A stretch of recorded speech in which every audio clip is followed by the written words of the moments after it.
I'm an unusual human being, and I've had quite an unusual history. You've decided that I'm X because your own learning and your own experience has taught you what to think when you see someone who looks like me, tattoos in very obvious places, body piercing.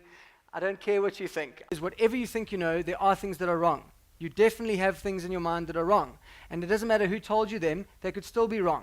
And that's the beauty of being me. I've questioned everything. From the moment I fell out of a screaming mother and started running, I've questioned everything.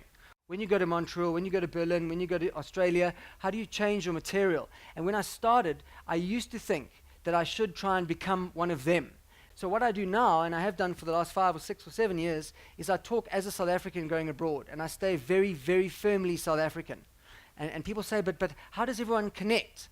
So that got me thinking. I performed live to about 800,000 people face to face in my life. In 7 countries and 800,000 people roughly, I have observed you for thousands and thousands of hours. Because a comic's not like an actor, or like we get a boom and we get a response immediately. If it's not working, we have to change it. We have to kind of find where you are and go with you. So having met lots and lots of people and always being asked what's the differentiator between people, okay, that's the big thing that the journalist always asks. When you go there, how are they different?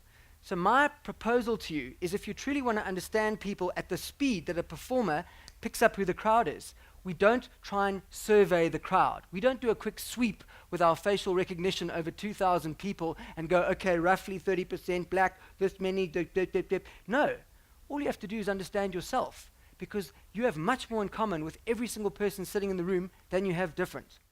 So all the time I meet these companies and then we talk about that they've got a new idea. Oh my God, no, not thinking in a boardroom. And then what happens is you've got to make it risk proof. So everybody does research and you do surveys and you do sample groups and you do risk assessment and all this other cuck. And what it really is every employee in your business doing whatever paperwork they can to cover their own arse if it doesn't work.